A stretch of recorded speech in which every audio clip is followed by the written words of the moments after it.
অথচ এই মাওলানা শাহ মোহাম্মদ আহমদ সাহেব ইলাহাবাদী রহমতুল্লাহ আলাইহি এত বড় এক বুজুর্গ ছিলেন যে একবার ভারতের এক বহুত বড় ওলি আল্লাহ শাহ আব্দুল গনি ফুলপুর রহমতুল্লাহ আলাইহি এই বুজুর্গের বাড়িতে গেছিলেন সাক্ষাৎ করার জন্য।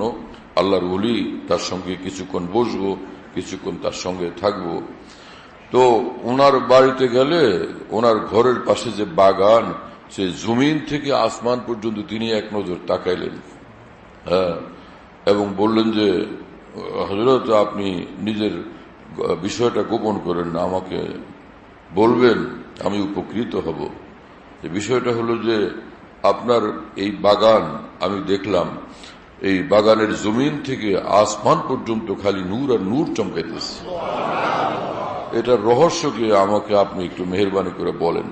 ওই বুজুর্গ বলেন যে আমি যখন যুবক ছিলাম, আমার যৌবনকালে এই বাগানের মধ্যে আল্লাহ পাকের জিকির করতাম।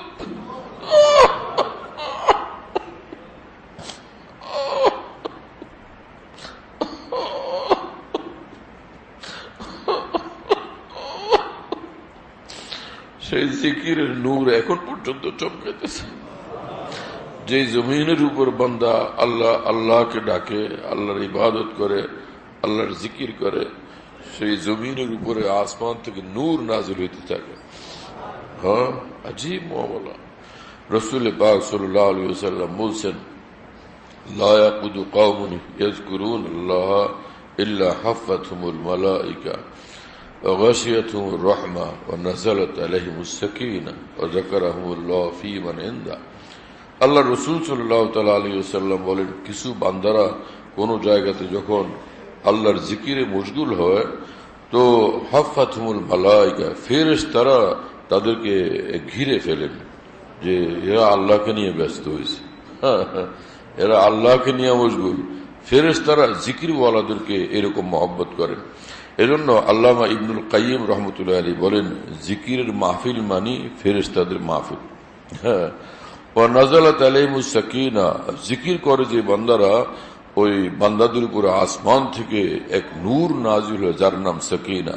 যে নূরের কারণে অন্তরে শান্তি অনুভব হয়। শুনতেছেন ভাইরা? এজন্য ইবনুল কাইয়িম রহমতুল্লাহ আলাইহি বলেন যে জিকিরের মাহফিল মানি নূরের মাহফিল। যেখানে জিকিরের মাহফিল, সেটা হলো নূরের মাহফিল। নাযালাত আলাইহিমুস সাকিনা ওয়া যাকারাহুমুল্লাহু ফী মান ইনদা।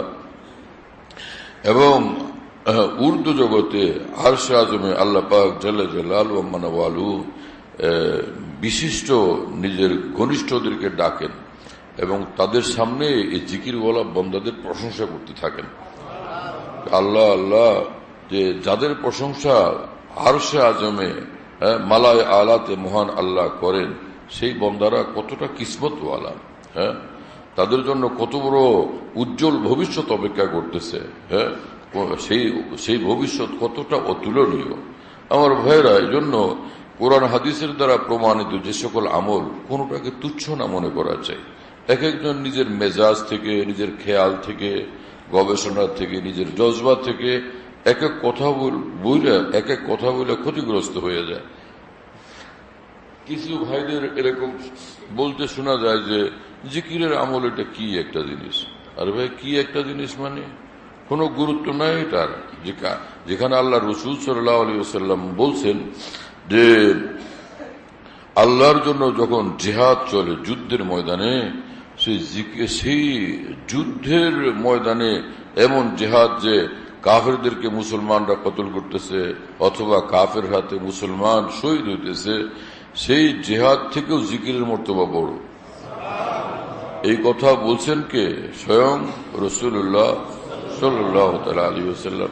সেই জিকিরকে হালকা মনে করা, ছোট মনে করা, তুচ্ছ মনে করা, এটা মুসলমানের শান হইতে পারে কিভাবে? যার সিনাতে ঈমান, তার এই চরিত্র এমনটা কলুষিত, দূষিত হইতে পারে কিভাবে?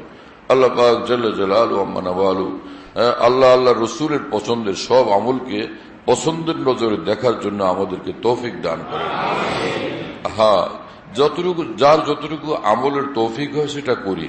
যেগুলো করতে পারলাম না, সেগুলোর জন্য নিজের অন্তরের জন্য অনুতাপ থাকে, আক্ষেপ থাকে, কষ্টবোধ থাকে, যে আমি তো আসলে কিছুই করতে পারিনি। আর যেটুকু করতে পারছি সেটাকে নিজের গর্ব না মনে করা, নিজের দম্ভ অহংকারের কারণ না বানানো, বরং সেটাকে শুকর গুজারির মধ্যে রাখা যে আল্লাহ পাকের শুকর, এটা আল্লাহ পাকের মেহেরবানি, আল্লাহ পাকের দয়া, আল্লাহ পাকের অনুগ্রহ।